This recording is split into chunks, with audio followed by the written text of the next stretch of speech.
Hello guys welcome. এই চ্যানেলে আমরা বিভিন্ন রকমের ডিজিজ, সেই ডিজিজে কী কী সিমটমস আসতে পারে, সেই সিমটমস আসার কোনো ডাক্তারের সাথে কনসাল্ট করা উচিত, আর সেই ডিজিজে কী কী ট্রিটমেন্ট অপশনস রয়েছে, সেই ট্রিটমেন্ট চলাকালীন কী কী হতে পারে বা কী আউটকাম আসতে পারে, এরকম টাইপের ডিজিজ অ্যাওয়ারনেস রিলেটেড বিভিন্ন টপিকের উপরে আমরা এই চ্যানেলে ভিডিও বানিয়ে থাকি।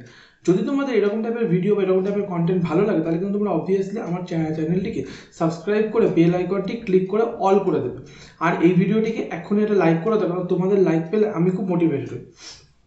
আজকের ভিডিওতে আমি এমন একটা ভাইরাস নিয়ে কথা বলতে চলেছি। তো ফার্স্ট অফ অল সেই ভাইরাসের বিষয় বলার আগে একটা জিনিস তো মেনশন করা খুব জরুরি, যে এই যে রিসেন্ট প্যান্ডেমিক সিচুয়েশন আমরা একটা জিনিস তো বুঝতেই পারছি, সেটা হচ্ছে যে ভাইরাসকে প্রিভেন্ট করার জন্য one of the most important thing হচ্ছে মাস্ক। তো সেই মাস্ক যে শুধুমাত্র মুখে পরা যায় তা নয়, এছাড়া আরও আরেকটা ইম্পর্টেন্ট মাস্ক আমরা ব্যবহার করতে পারি এবং আরেকটা ইম্পর্টেন্ট এবং বেশি ভয়ানক ভাইরাসকে কিন্তু আমরা আটকাতে পারি। রিসেন্ট যে করোনা প্যান্ডেমিক চলছে সেটা থেকে যদি মানে রিকভার করার সম্ভাবনা রয়েছে, কিন্তু আজকে যে ভাইরাসটার বিষয়ে আমি কথা বলতে চলেছি সেটা যদি একবার ইনফেকশন করে ফেলে আমাদের শরীরে, তাহলে সেটা থেকে রিকভার হওয়ার কিন্তু কোনো সম্ভাবনাই নেই। আজকের আমাদের ডিসকাশনের টপিক হচ্ছে actually human immuno deficiencies virus, that is HIV, বা এবং যেটা করছে সেটা হচ্ছে এইডস। তো সেই HIV এইডসের ওপরই আজকের মেন ডিসকাশন হতে চলেছে, এবং তোমাদের সাথে আমি এই বিষয়ে ডিটেলসে কথা বলতে চলেছি ইন্ট্রোর পরে।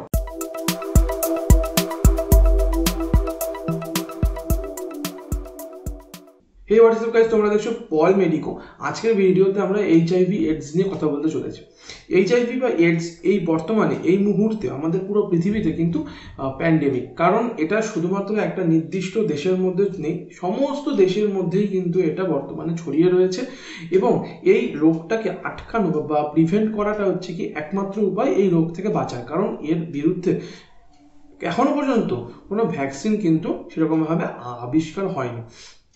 তো এই HIV বা এইডস সম্বন্ধে কথা বলতে গেলে যেটা আমাদের মাথায় রাখা উচিত, যে এই রোগটা হচ্ছে গিয়ে একটা সেক্সুয়ালি ট্রান্সমিটেড ডিজিজ, এবং সেই সেক্সুয়ালি ট্রান্সমিটেড ডিজিজকে যে প্রোটেকশনের যে উপায়গুলো রয়েছে তার মধ্যে অন্যতম অপশান হচ্ছে একটা কন্ট্রাসেপটিভ ইউজ, এবং সেই কন্ট্রাসেপটিভটা হচ্ছে কন্ডোম ইউজ। এবং এই কন্ডোমটা কিন্তু অ্যাকচুয়ালি এক টাইপের মাস্ক, যেটা একটা ভাইরাসকে আমাদের শরীরে মানে আসার থেকে প্রিভেন্ট করে।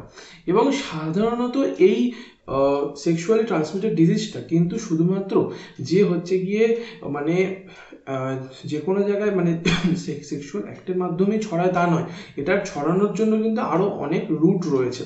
যদি আমরা দেখি যে একটা কাজ মানে একটা ঘটনার পরে সেই সংক্রমণটা বা সেই ইনফেকশন ভাইরাসটা একজন হেলদি মানুষের শরীরে আসবে, এই জিনিসটা যদি আমরা কনসিডার করি, তাহলে সেই ক্ষেত্রে সেক্সুয়াল অ্যাক্টের থেকেও বেশি পাওয়ারফুল কিন্তু হচ্ছে ব্লাড ট্রান্সফিউশন বা ব্লাড কন্ট্যাক্ট।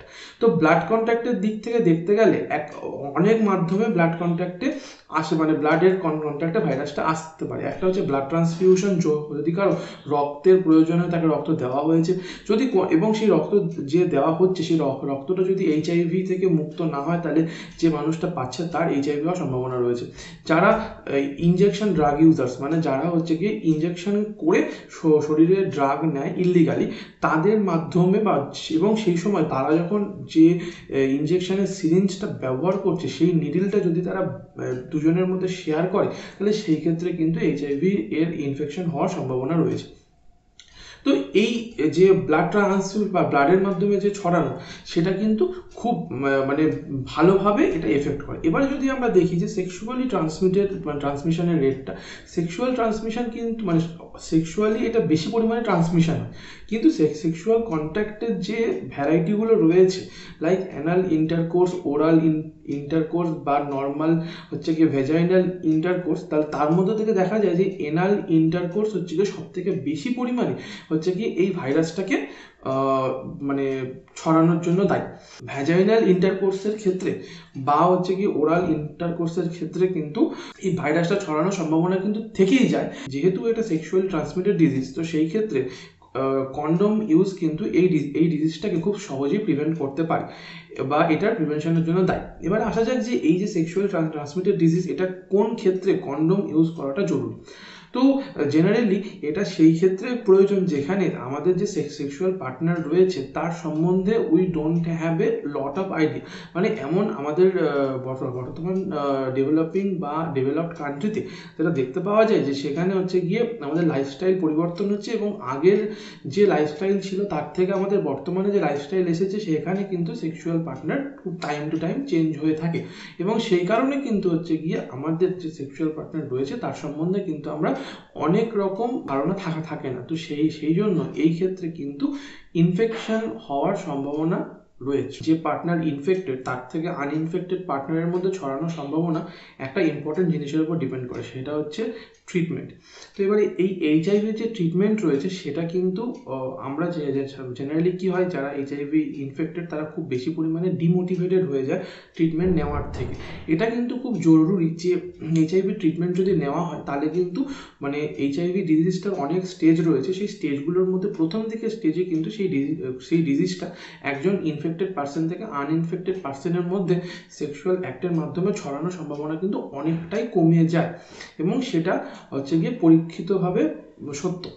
এবার নেক্সট হচ্ছে বিষয় যেটা সেটা হচ্ছে যে মাদার টু চাইল্ড ট্রান্সমিশন, মানে একটা মা থেকে তার বাচ্চার মধ্যে ট্রান্সমিশন। এবার এই যে জিনিসটা এটার কিন্তু যে কোনো সময় হতে পারে, মানে প্রেগনেন্সি চলাকালীন হতে পারে, ডেলিভারির সময় হতে পারে বা আফটার ডেলিভারি ডিউরিং ব্রেস্ট ফিডিংও কিন্তু এটা হতে পারে। এবার এই যে জিনিসটা মাদার টু চাইল্ড ট্রান্সমিশন, সেই ক্ষেত্রে ডিউরিং ডেলিভারি বা হচ্ছে গিয়ে ডিউরিং প্রেগনেন্সি যদি এটা ট্রান্সমিশন প্রিভেন্ট করতে হয় তাহলে সেই ক্ষেত্রে কিন্তু সেই সময় হচ্ছে গিয়ে এই যে এইচআইভি বা যে এডস রয়েছে তার ট্রিটমেন্ট মাকে মানে যে প্রেগনেন্ট মাদার তার নেওয়াটা কিন্তু খুব জরুরি। সেই প্রেগনেন্ট মাদার বা যে মা রয়েছে সে যদি ট্রিটমেন্ট নেয় এবং সেই মায়ের শরীরে যদি ভাইরাসের যে লোড বা ভাইরাসের যে পরিমাণ সেটা যদি কম থাকে তাহলে কিন্তু সেই ভাইরাস হচ্ছে গিয়ে বেবির শরীরে আসার সম্ভাবনা কমে যায়।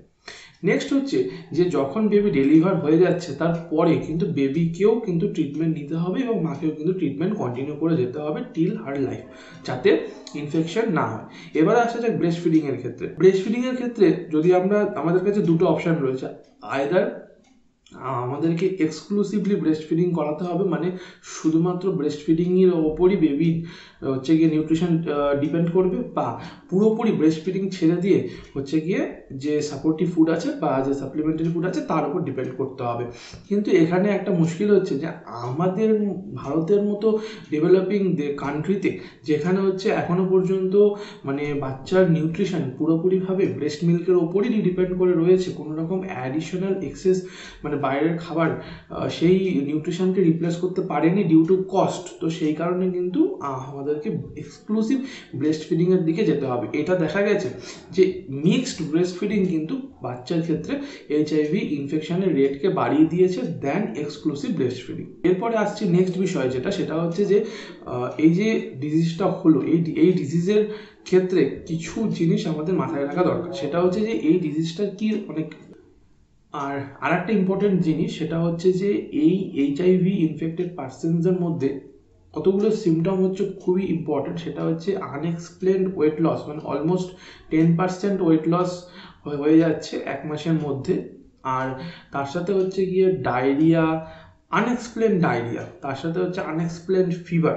এই তিনটে জিনিসের কম্বিনেশন কিন্তু এইচআইভিতে খুব কমন এবং এই তিনটে জিনিসের কম্বিনেশন থেকেই কিন্তু অ্যাকচুয়ালি এইচআইভিটাকে অনেক ক্ষেত্রে মানে অনেক ক্ষেত্রে হচ্ছে কি সাসপেক্ট করা হয়ে থাকে।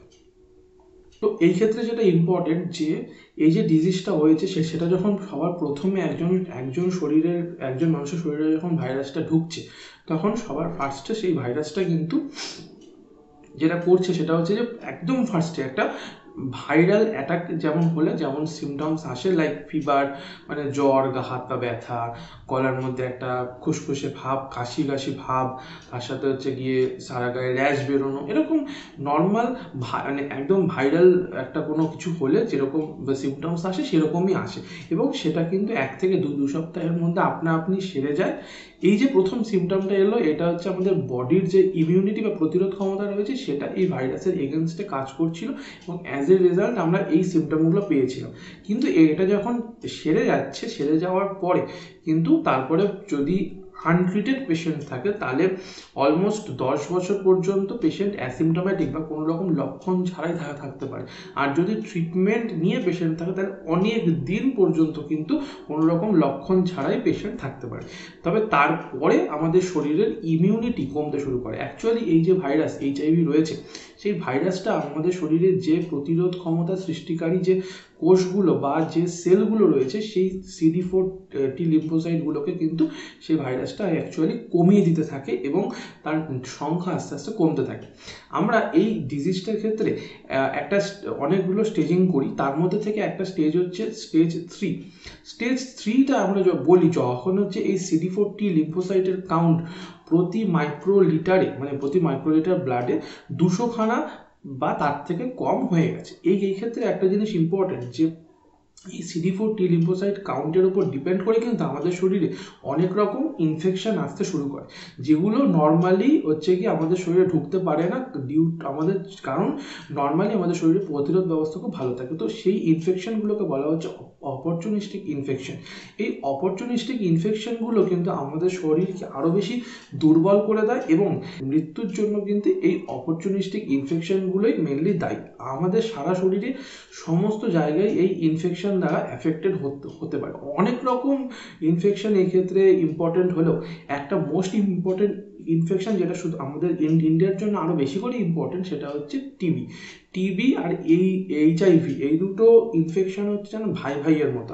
আমাদের দেশে যখন যে কোনো একটা ডিজিজ যখন ডিসকভার হয় একজনের শরীরে, মানে যদি ধরা যাক টিবি একজনের শরীরে ডিসকভার হলো, তাহলে তার ক্ষেত্রে কিন্তু এইচআইভির জন্য টেস্ট করানো হবে, বা কারো শরীরে যদি এইচআইভি ডিসকভার হয় তাহলে তার শরীরে কিন্তু টিবির জন্য টেস্ট করানো হবে, যে তার শরীরে টিবির কোনো রকম সিমটমস আছে কিনা বা কোনো টিবি ইনফেকশন রয়েছে কিনা। তো এটা কিন্তু খুব ইম্পর্টেন্ট। আচ্ছা, এরপরে নেক্সট আসা যাক সেটা হচ্ছে এই ডিজিজের ক্লিনিক্যাল কোর্সটা কেমন হয়। তো ফার্স্ট অফ অল আমি বললাম যেটা একটা সিমটোম্যাটিক, একদম অ্যাকিউট সিমটোম্যাটিক স্টেজ, তারপরে হচ্ছে গিয়ে একটা অ্যাসিমটোম্যাটিক পিরিয়ড অনেক দিনের জন্য, এবং তারপরে আস্তে আস্তে ইমিউনিটি কমতে থাকে, এবং ইমিউনিটি যখন কমতে থাকে সেই সময় এই অপরচুনিস্টিক ইনফেকশনসগুলো আসতে থাকে। তো এই ক্ষেত্রে একটা জিনিস খুবই ইম্পর্টেন্ট, সেটা হচ্ছে যে এই অপরচুনিস্টিক ইনফেকশনগুলোকে প্রিভেন্ট করার জন্য বিভিন্ন রকম ট্রিটমেন্ট নেওয়া, এবং সেই ট্রিটমেন্টগুলোর মাধ্যমে সেই ইনফেকশনগুলোকে আটকে যাতে একটা কোয়ালিটি অফ লাইফ বেটার করা যায়, সেটা ইম্পর্টেন্ট। আচ্ছা, এবারে ফাইনাল আসা যাক যে এই যে ডিজিজটা রয়েছে, এই ডিজিজের ট্রিটমেন্ট অনেক দিন ধরে চলে, এবং এই ডিজিজে অ্যান্টিভাইরাল ড্রাগস অনেক রকম দেওয়া হয়, এবং সেই ড্রাগসগুলোর মাধ্যমে কিন্তু ডিজিজটাকে প্রিভেন্ট করার চেষ্টা করা হয়।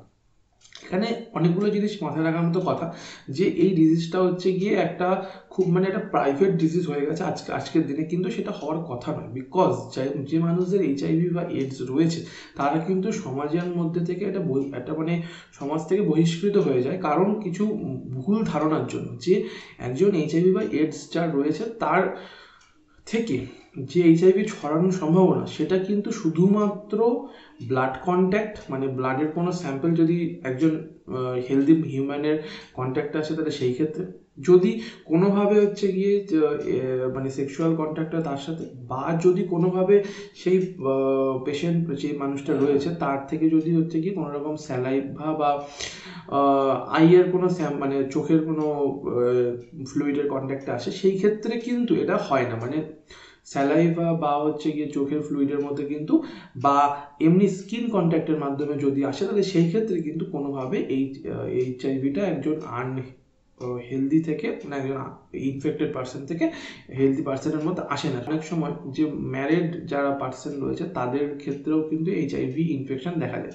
তো ম্যারিড পার্সনের ক্ষেত্রে যদি এইচআইভি ইনফেকশন হয়, তাহলে যে পার্টনার যে পার্টনারের এইচআইভি রয়েছে, তাহলে তার থেকে আনইনফেক্টেড পার্টনারের ক্ষেত্রেও এই এইচআইভি ছড়িয়ে পড়ার সম্ভাবনা রয়েছে। তো সেই জন্য এই ক্ষেত্রে হচ্ছে গিয়ে দুজনকে এটা মাথায় রাখা উচিত যে প্রপার কন্ট্রাসেপটিভ ইউজ এবং প্রপার ট্রিটমেন্ট চালানোটা কিন্তু তাদের সেক্সুয়াল অ্যাক্টিভিটির জন্য কিন্তু একটা খুবই ইম্পর্টেন্ট ফ্যাক্টর, বা এটাই খুব ইম্পর্টেন্ট পার্ট হিসেবে কাজ করে। ট্রিটমেন্টের ক্ষেত্রে ফার্স্ট অফ অল এটাকে কনফার্ম করা হয়, আগে ফার্স্ট অফ অল স্ক্রিনিং প্রোগ্রামের মাধ্যমে যাওয়া হবে, এবং তারপরে এটাকে কনফার্মেটরি টেস্ট করা হয়। তো স্ক্রিনিং আর কনফার্মেটরি টেস্ট করার পরে হচ্ছে গিয়ে এটা একজন মানুষকে এইচআইভি পজিটিভ বলে ডিক্লেয়ার করা হয়, এবং তারপরে তার ট্রিটমেন্ট চলে। তো আই হোপ আজকের যে ভিডিওটা বানালাম সেটা তোমাদের দেখে ভালো লাগলো এবং তোমরা আজকের ভিডিও থেকে কিছু না কিছু একটা বুঝতে পারবে।